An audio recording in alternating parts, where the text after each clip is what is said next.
वेद श्रृंखला संख्या 20। भाइयों और बहनों और बच्चों, नमस्कार। वैदिक सुख शांति का मार्ग, जैसा पिछली श्रृंखलाओं में बताया जा चुका है कि वेद ज्ञान के बल पर भारत पिछले 3 युगों में विश्व गुरु रह चुका है। अतः विदेशी अरबपति जब धन के पहाड़ पर बैठकर भी संतुष्ट न रह सके और एक अज्ञात व्याकुलता उनमें आने लगी और वह इतनी बढ़ गई कि वे जीवन से ही हार मानकर सोचने को विवश हो गए कि अब अपार धन सुख शांति नहीं दे पा रहा और पूरा परिवार ही रोग शोक भय तथा विकृतियों से भरा पड़ा है, तो उन्हें भारतीय महर्षियों का स्मरण हो आता था और वे ऋषियों की संगति करने भारत आते और तत्व ज्ञान प्राप्त कर संतोष होकर स्वदेश लौटते। मनुष्य भी अन्य 84 लाख योनियों के जीवों की भांति एक जीव ही है, जो सभी योनियों की तरह इस संसार में अपने पूर्व में किए संचित कर्मों का फल भोगने के लिए ईश्वर द्वारा निर्धारित योनि में सुख दुख भोगने आता है और फल भोगकर इस संसार से चला जाता है। यह क्रम करोड़ों वर्षों तक चला।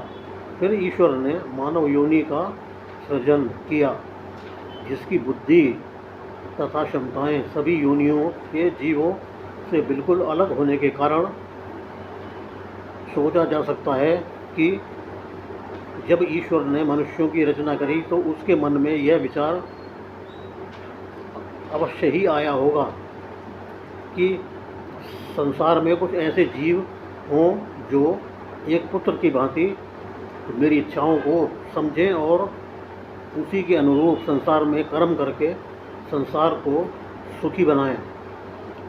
परंतु मनुष्य जन्म पाकर संसार में आकर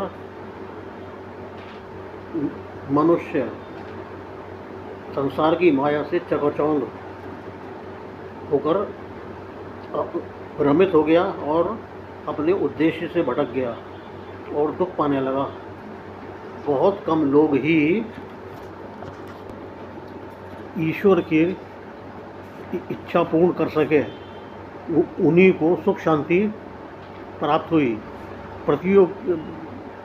प्रत्येक युग में देखा जाता रहा है कि जिस पर जितना अधिक धन आता गया वह उतना ही अधिक परेशान तथा बड़े दुखों में घिरता चला गया। धन की भी एक विशिष्ट सीमा है तथा विशिष्ट कार्यों को ही पूर्ण कर सकता है। धन पुस्तकें तो खरीद सकती हैं पर ज्ञान नहीं। धन चश्मा खरीद सकता है पर नैन ज्योति नहीं। धन दवाइयाँ खरीद सकता है पर स्वास्थ्य नहीं और जीवन नहीं। धन स्वास्थ्य वर्धक भोजन भी प्राप्त कर सकता है और जहर भी खरीद सकता है। इसी प्रकार धन मनुष्य को कुबेर तो बना सकता है, परंतु पंच सुख जैसे सुख शांति संतोष तृप्ति और आनंद प्रदान नहीं कर सकता। वास्तव में पंच सुखों का प्रकटीकरण आत्मा से होता है। ये आत्मा में ही लीन रहते हैं और शरीर छोड़ने के बाद आत्मा में ही लीन होकर संसार से चले जाते हैं।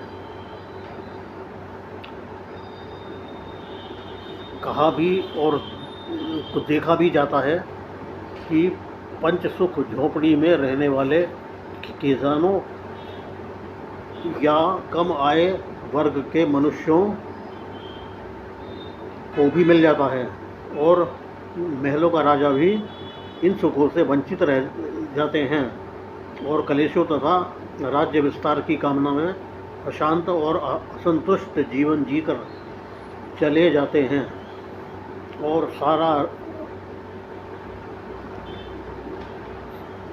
सारा जीवन ऐसे ही व्यर्थ निकल जाता है। नौकरी काल में भी मैंने देखा कि एक चपरासी अपने सीमित वेतन से बहुत अच्छा परिवार चलाता था। सादा भोजन, सादा वस्त्र पाकर वे आनंदित दिखते थे। उनके बच्चे भी परिश्रम का महत्व जानकर परिश्रम कर सब ऊंचे उठ गए। दूसरी ओर भारी वेतन पाने वाले प्रोफेसर, उस पर भी कुछ ऐसे पति पत्नी जो दोनों प्रोफेसर थे, उन्होंने विलासिता का जीवन बिताया। बच्चे भी उसी विलासिता में रहे, जिसके कारण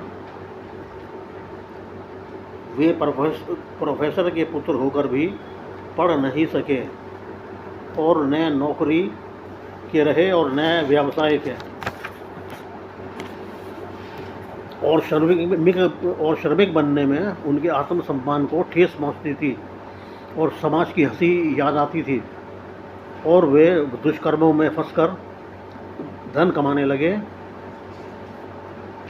तो दूसरी ओर माता पिता भी रोगों में फंसकर चिंता तथा क्लेशों में ही संसार छोड़ गए। इस प्रकार पूर्ण परिवार का सत्यानाश धन के कारण ही हो गया, जबकि